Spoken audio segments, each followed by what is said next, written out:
सभी विद्यार्थियों को आज रिमेडियल क्लासेस के इस दूसरे सत्र में स्वागत है, अभिनंदन है। और जितने भी विद्यार्थी मेरे साथ जुड़े हुए हैं सभी को और गुरुजनों को भी मेरा नमस्कार। सभी विद्यार्थियों को द्वितीय चरण की परीक्षा की हार्दिक अग्रिम शुभकामनाएं। तो हम जो है वो इससे पहले क्षेत्रवाद के बारे में, उसके विभिन्न प्रकार के जो प्रश्न परीक्षा पूछे जाते हैं उनके बारे में जो है वो काफी चर्चा हमने की पिछले सेशन में।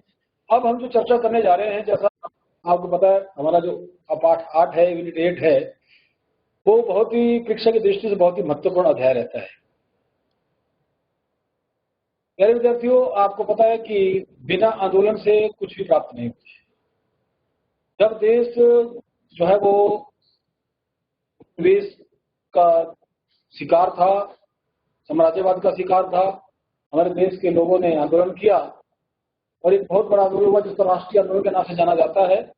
उस आंदोलन के चलते आज हम सभी इस काबिल हो पाए हैं कि आज हमने देश के निर्माण में अपना योगदान दे पा रहे हैं। तो ये उनके किए गए आंदोलन का ही परिणाम है कि आज हम सब जो है वो इस प्रकार से इकट्ठे होकर, एकत्रित होकर अपने विचारों का आदान प्रदान कर रहे हैं। परीक्षा का काल है तो हम शुरू कर रहे हैं नए सामाजिक आंदोलनों का उदय। बहुत ही महत्वपूर्ण पाठ है। इसमें जो जो जरूरी टॉपिक्स है वो मैंने लिए हैं। तो जैसे सबसे पहले बात करते हैं आंदोलन। आंदोलन जिसको इंग्लिश में मूवमेंट कहते हैं, मूवमेंट, चलना। तो जैसे भी जीवन का दूसरा नाम है चलना, यहाँ राजनीतिक विज्ञान में, राज्यशास्त्र में आंदोलन का अर्थ है परिवर्तन। तो आंदोलन कौन करता है? मेरा जहां तक अनुभव है और आप लोगों को इस बात का ज्ञान है कि आंदोलन जो होता है वो किसी संगठित क्षेत्र या सत्ता व्यवस्था द्वारा शोषण और अन्याय के विरुद्ध चलाया जाता है। और ये जो आंदोलन होता है ये किसके विरुद्ध होता है? जो आपका शोषण करता है। तो राजनीतिक विज्ञान में आंदोलन का अर्थ है किसी का जिसका उद्देश्य सत्ता या व्यवस्था के सुधार में परिवर्तन करना होता है। विद्यार्थियों, आंदोलन के द्वारा सत्ता या व्यवस्था में सुधार या परिवर्तन लाना होता है, ये आंदोलन है। तो भारत का इतिहास इस बात का साक्षी है कि यहाँ पर विभिन्न प्रकार के आंदोलन हुए हैं। उनको आप सामाजिक अथवा जन आंदोलन कह सकते हैं। आप उसके लिए भी आंदोलन हुए। उसके साथ साथ यहाँ आज भी कई प्रकार के आंदोलन चल रहे हैं। तो इस पाठ के द्वारा हम जो है वो विभिन्न प्रकार के आंदोलन करेंगे। सबसे पहले बात करेंगे जन अथवा सामाजिक आंदोलन। देखिए, ऐसे आंदोलन जो जन साधारण द्वारा अपनी मांगों के समर्थन के आरंभ में किए जाते हैं, जन समूह द्वारा, लोगों के द्वारा। और ऐसे आंदोलन जो होते हैं स्थानीय आवश्यकताओं की पूर्ति या मांगों को पूरा करने के लिए किए जाते हैं। मुख्य तौर पर ये जो सामाजिक आंदोलन होते हैं ये सांस्कृतिक, आर्थिक, भौगोलिक समस्याओं से जुड़े रहते हैं। इतना आप लोगों को पता भी है, लेकिन हम थोड़ा आपके ज्ञान को रिफ्रेश करने की कोशिश हम कर रहे हैं कि मुख्य तौर पर जो आंदोलन होते हैं वो सामाजिक, आर्थिक, भौगोलिक और सांस्कृतिक आदि समस्याओं से जुड़े होते हैं, जैसा इस पाठ के द्वारा आपको देखने को मिलेगा। तो जैसा इस पाठ का नाम भी है, नए सामाजिक आंदोलनों का उदय, तो ये आंदोलनों का उदय आजादी के बाद नहीं हुआ। आजादी से पहले भी बहुत सारे आंदोलन देश में चले और आज भी जो है वो अनवरत रूप से आंदोलन चल रहे हैं। ये आप भली भांति इस बात से परिचित हैं विद्यार्थियों। तो कुछ एक आंदोलन जो आजादी से पहले चले उसके बारे में चर्चा करेंगे। राष्ट्रीय आंदोलन तो आपको सबको मालूम है, भारत देश का सबसे बड़ा आंदोलन था जिसको हम आजादी का आंदोलन कहते हैं। इसके साथ साथ हमारे देश का जो अन्नदाता है जिसको हम किसान कहते हैं, सदियों से, शताब्दियों से, सहस्त्राब्दियों से किसान का जो शोषण होता चला आ रहा है।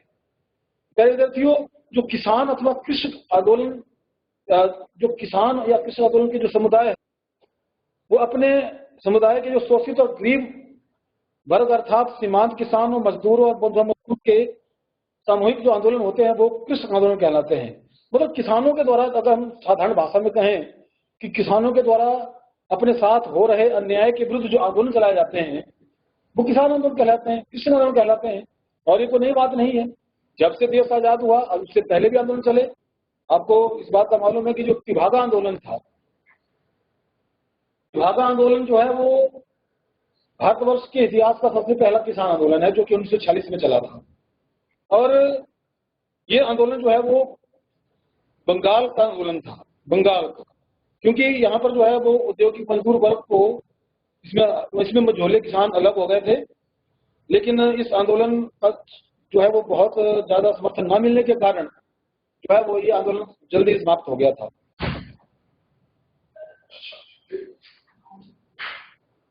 और प्यारे विद्यार्थियों, इसके पश्चात एक और किसान आंदोलन चला, जिसको आप विद्यार्थी तेलंगाना आंदोलन के नाम से जानते हैं।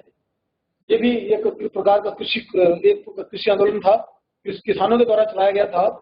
और सभी किसानों ने जो है वो अपने ऋण माफ करने के लिए और उनसे बलपूर्वक अत्यधिक कर वसूली ना की जाए, ऋण माफ करने के लिए और उनसे अत्यधिक कर वसूली के विरोध में जो आंदोलन चलाया था वो तेलंगाना आंदोलन था। और ये आंदोलन आजादी से पहले चला था। 1956 से 1951 तक जो है वो ये आंदोलन चला। और इसको जो है वो तेलंगाना, जैसा कि आपको पता है कि ये 2014 में हमारे देश का एक पूर्ण राज्य बना। ये पहले हैदराबाद का, ये आंध्र प्रदेश का हिस्सा हुआ करता था। तो यहाँ के लोगों ने एक अपने देश की संस्कृति की, अपने क्षेत्र की संस्कृति की रक्षा के लिए आंदोलन शुरू किया।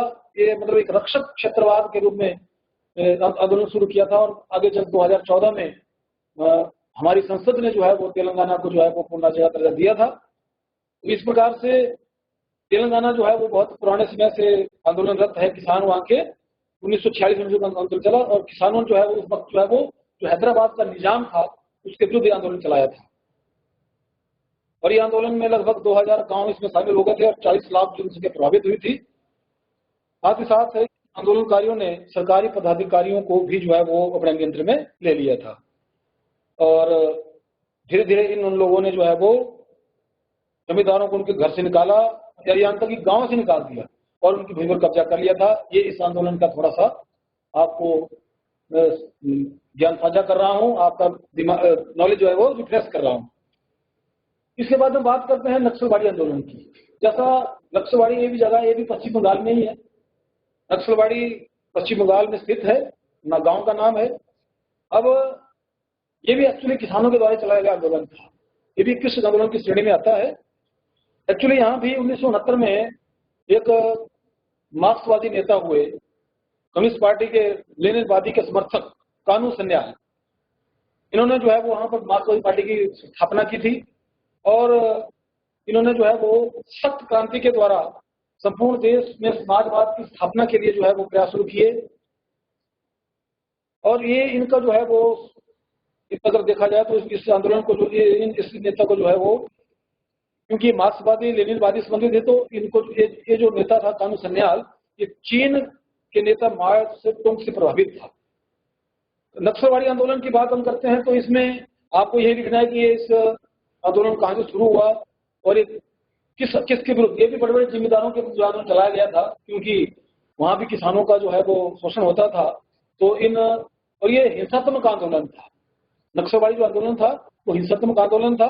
इस आंदोलन में जो है वो नक्सलवाड़ी नेताओं, जो कार्यकर्ता थे, नक्सलवाड़ी कार्यकर्ता थे, उन्होंने जो है वो बड़े बड़े जमींदारों से उनकी भूमि छीनी, उनको मार दिया और उनकी संपत्ति भी छीन ली।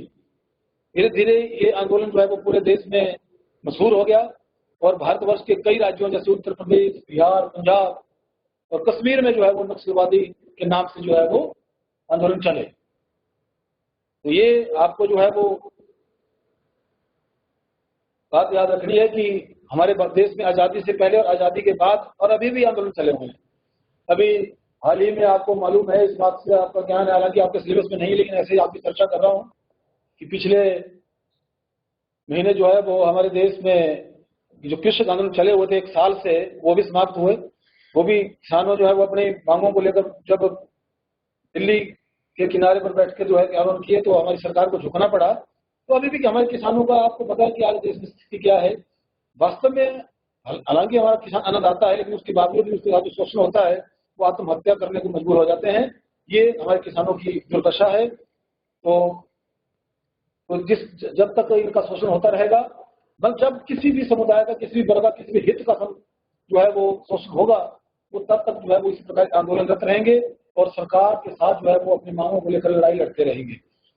तो ये आंदोलन अभी चले हुए हैं और चलते रहेंगे जब तक एक समानता का वातावरण पैदा ना हो। साथ ही साथ इन आंदोलनों को कोई ना कोई नेता आगे चलकर जो है वो नेतृत्व करता है। तो किसानों की मांगों को लेने के लिए विभिन्न प्रकार के किसान नेता, क्या किसान यूनियन बनी हुई है। तो भारत में जो किसान यूनियन है उसके जो संस्थापक थे वो महेंद्र सिंह टिकैत थे। महेंद्र सिंह टिकैत थे और ये महान नेता हुए। और इन्होंने इनके, हालांकि आज ये दुनिया में नहीं है, तो आज जो कृषक आंदोलन हुआ उसका नेतृत्व तो इनके पुत्र राकेश सिंह टिकैत ने किया। ये आपके जनरल के बताना चाहता हूं। एक और बात इसमें लिखी जाती है बॉटम ट्रोलिंग। ये भी नया शब्द वैसे आपके लिए नहीं है, क्योंकि आप बच्चे इस बात से भली भांति परिचित हैं कि बॉटम ट्रोलिंग, बॉटम होता है स्तर, नीचे नीचे जाकर जो है वो कुछ पकड़ना। तो देखिए भारतवर्ष में जो है वो हमारी सरकार ने घरेलू उद्योगों या घरेलू उद्योगों को बढ़ावा देने के लिए और लोगों की आर्थिकी सुधारने के लिए भारत सरकार ने जो है वो, एक बार ऐसा हुआ कि बड़ी बड़ी कंपनियों को जो है वो लाइसेंस जारी कर दिया कि वे समुद्र में जाकर नए स्रोत खोजें और अपने बॉटम ट्रोलिंग नामक टेक्नोलॉजी के द्वारा जो है वो मछली पकड़ सकते हैं। तो ये जब सरकार इस प्रकार की अनुमति दी तो मछली पकड़ने की जो नई तकनीक आने से क्या हुआ, अर्थात जब मछली पकड़ने की नई तकनीक आ गई तो जो छोटे छोटे मछुआरे थे, मतलब ये जो बॉटम ट्रोलिंग है ये किससे संबंधित है, मछली पकड़ने की प्रौद्योगिकी से, टेक्नोलॉजी विच बिलोंग्स टू, मतलब मत्स्य पालन से संबंधित है, ये मछली पकड़ने से संबंधित है। जब मछली पकड़ने के लिए एक नई प्रकार की प्रौद्योगिकी का विकास हुआ और उसको लाइसेंस मिल गया, उसको बॉटम ट्रोलिंग कहा गया। इसके कारण हुआ क्या, इसके कारण ऐसा हुआ कि जो छोटी स्तर के जो मछुआरे थे उनको, इससे उनका जो आजीविका कमाने में उससे जो है वो बाधा उत्पन्न हुई और उससे उनका संकट पैदा हो गया उनको जीवन का। तो ये बॉटम ट्रोलिंग से संबंधित है। ताड़ी विरोधी आंदोलन की बात इसमें की गई है। तो ताड़ी, जिसको आप घरेलू भाषा में कच्ची शराब कहते हैं, वो ताड़ी के नाम से जानी जाती है। और ये ताड़ी विरोधी आंदोलन जो है वो हमारे आंध्र प्रदेश राज्य के नेल्लोर जिला से शुरू हुआ था। आप बात को याद रखें कि ताड़ी एक कच्ची शराब है जो कि कुछ विशेष प्रजाति के पौधों के रस से तैयार की जाती है, उनके रस से तैयार की जाती है, जो विशेष प्रकार की प्रजाति होती है। तो जब हुआ क्या कि जो नेल्लोर जिला था, यहाँ पर 90 के दशक में जो है वो आंध्र प्रदेश के जो इसमें शराब पीकर जो है वो लोग जो है मरने लगे और इस शराब के चक्कर में वो लोग जो है वो कर्जदारी होने लगे। तो उससे जो है वो कुछ एक कर्जदार साहब जो व्यक्ति थे, शराबी थे, उन्होंने आत्महत्या करने की भी कोशिश की। तो घटनाएं जो है वो धीरे धीरे ये घटनाओं का जो प्रसार पूरे देश में होने लगा। तो उसके पश्चात जो है वो स्थानीय स्तर पर जो फिर महिलाएं जागरूक हुई। तो ये जो ताड़ी विरोधी आंदोलन है ये भी एक प्रकार का सामाजिक आंदोलन है, लेकिन महिला स्फूर्त आंदोलन है, महिलाओं के द्वारा चलाया गया आंदोलन है। तो फिर जब इस प्रकार की घटना वहां घटी तो यहाँ की जो महिलाएं थी उन्होंने जो इसके विरुद्ध आवाज उठाई, क्योंकि उससे जो उनके परिवार की हालत खराब हो गई, उनकी आर्थिकी खराब हो गई, उनके जो है वो परिवार के सदस्य मरने लगे। और फिर उन्होंने जो है वो इसके स्थानीय स्तर पर जागरूक हुई महिलाएं, उन्होंने जो है वो ताड़ी के विरुद्ध जो है वो आंदोलन चलाया और एक नारा दिया कि ताड़ी की बिक्री बंद करो। तो ये भी एक बहुत ही मशहूर नारा चला था और 1992 में जो है आंध्र प्रदेश के नेल्लोर जिला में इसको शुरू किया गया। और इस जिले में इस आंदोलन, इस ताड़ी विरोधी आंदोलन में जो है वो अधिकतर महिलाओं ने ज्यादा भाग लिया। और दूसरी ओर जो ठेकेदार थे, जब उन्होंने यहाँ तक कि ठेकेदारों का विरोध, और ठेकेदारों ने जो है इनके आंदोलन को कुचलना चाहा और पुलिस ने भी उनको जो है वो उसको शोषण करना चाहा। अनेक स्थानों पर जो है वो महिलाओं को पुलिस ने और ठेकेदारों को, महिलाओं को जो है वो पुलिस वालों के साथ भी और ठेकेदारों के साथ भी लड़ाई लड़नी पड़ी। लेकिन वो अपने नारे पर अड़ग रही कि ताड़ी की बिक्री बंद करो, ताड़ी की बिक्री बंद करो। धीरे धीरे ये नारा पूरे आंध्र प्रदेश में गूंजने लगा। तो प्यारे विद्यार्थियों, 1994 में जो है वो जब वहाँ पर जो क्षेत्रीय दल था तेलुगु देशम पार्टी, उन्होंने जब वहाँ चुनाव हुए तो उन्होंने इस नारे को बुलंद किया और उन्होंने मतलब लोगों से वादा किया कि हम जो है वो ताड़ी की बिक्री बंद करेंगे, और उसके कारण जो है वो सरकार जो है वो सत्ता में भी आई थी। तो आज आप क्या देखते हैं कि इस आंदोलन का पूरे देश में इसका प्रभाव देखने को मिलता है। आज जगह जगह आपके ही हिमाचल प्रदेश के कई जिलों में, कई जिलों की तहसीलों में, गाँवों में आज महिलाएं जो है वो अपने क्षेत्र में जो इस प्रकार के ठेकों को बंद करना चाहती हैं। इवन अब तो ऐसे आदेश भी जारी हो गए हैं कि स्कूलों के नजदीक, संस्थाओं के नजदीक इस प्रकार के ठेके नहीं होंगे। तो इस प्रकार के जब आंदोलन चलते हैं तो उसका प्रभाव बहुत ही अच्छा देखने को मिलता है। यहाँ तक कि 1 जुलाई 1996 को इसी आंदोलन के चलते जो है वो बाद में, जो कि 1996 वह तक चला, उसके बाद 1996 हमारा जो पड़ोसी राज्य हरियाणा है उसमें भी जो है वो पूर्ण शराबबंदी लागू कर दी गई थी 1 जुलाई 1996 को। तो इस प्रकार से ताड़ी विरोधी आंदोलन की चर्चा हमने की, और मुझे आशा है, पूरा विश्वास है कि आप बच्चे इससे जो है वो लाभान्वित हुए होंगे, क्योंकि यहाँ हमारा जो मकसद है वो आप बच्चों का जो ज्ञान है उसको रिफ्रेश करना है। हालांकि आपका सिलेबस पूरा हो चुका है, आपका पाठ्यक्रम पूरा हो चुका है, आपके पूजनीय गुरुजन, कर्मठ गुरुजन जो है वो आपको इसका अध्ययन करवा रहे हैं, लेकिन हमारे बीच में आपस में चर्चा करने से आपका जो ज्ञान और बढ़ेगा, और उसमें कुछ एक बिंदु जो आपको समझ नहीं, वो आप, मुझे लगता है वो थोड़ा और रिफ्रेश हो जाएंगे। तो इस प्रकार के आंदोलन जो है वो चलते रहते हैं। इसके बाद एक और आंदोलन आपको जो नाम है चिपको आंदोलन, ये पर्यावरण से संबंधित आंदोलन है। और विद्यार्थियों, ऐसे आंदोलन भी आवश्यक होते हैं। आंदोलन एक बार शुरू हो तो फिर कुछ ना कुछ उसका परिणाम अवश्य निकलता है, और उसका फायदा जनमानस को होता है। ये आप इस बात से भली भांति परिचित हैं, इतिहास इस बात का साक्षी है, और वर्तमान में भी ये बात प्रमाणित होती है कि आंदोलनों का जो उद्देश्य होता है वो जनमानस के लिए हमेशा ही लाभकारी सिद्ध होता है। प्यारे विद्यार्थियों, जहां तक चिपको आंदोलन की बात है तो ये पर्यावरण संरक्षण की दिशा में आरंभ किया हुआ भारत का पहला पर्यावरण आंदोलन माना जाता है। और इस आंदोलन का जो शुरुआत थी वो आपको मालूम है कि आज जो उत्तराखंड राज्य है, पहले वो उत्तर प्रदेश का राज्य हुआ करता था, उत्तर प्रदेश का हिस्सा हुआ करता था, लेकिन आज उत्तराखंड का जो चमोली जिला है उसका एक गांव है रैनी गांव, उस गांव में इस आंदोलन को शुरू किया गया। क्योंकि यहाँ पर हुआ क्या, इस आंदोलन की शुरुआत कैसे हुई, यहाँ के लोगों की मांग थी कि उनका जो साथ लगता जंगल है उसमें जो लकड़ी है उसको काटने की अनुमति दी जाए, लेकिन सरकार ने उनकी बात नहीं मानी। इसके विपरीत 1972 में जब एक खेल का सामान बनाने वाली कंपनी को सरकार ने जो है वो इसका ठेका दे दिया, इस कंपनी को, कि आप जो है वो वहां से वन विभाग से जो है वो उस क्षेत्र से लकड़ी काट सकते हैं।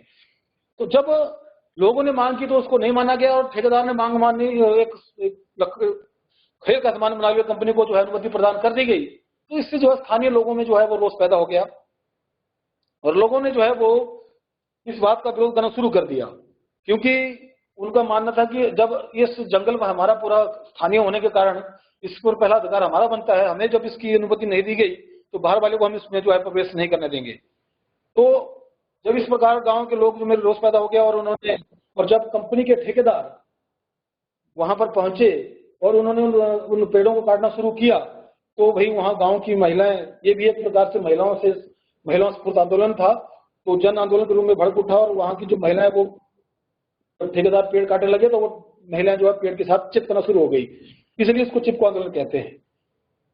तो महिलाएं जो है वो पेड़ों की ढाल बनकर आगे आ गई, और उन्होंने अपने पेड़ों को आलिंगन में ले लिया और पेड़ों से चिपक गई। तो इस प्रकार लोगों की मांग आगे चलकर इस मांग को माना गया, और फिर लोगों की जो मांग थी कि स्थानीय जंगलों पर जो है वो स्थानीय पब्लिक का जो है वो कंट्रोल, नियंत्रण होना चाहिए, उनको जो है वो अपने घरेलू उपयोग के लिए जो है वो जंगल काटने की अनुमति होनी चाहिए, उनके जो आपके स्थानीय जो जल है या स्थानीय जल स्रोत है, स्थानीय जो जंगल है या स्थानीय और भी जो प्राकृतिक संसाधन है, उसके ऊपर जो है वो स्थानीय लोगों का जो कारगर नियंत्रण होना चाहिए।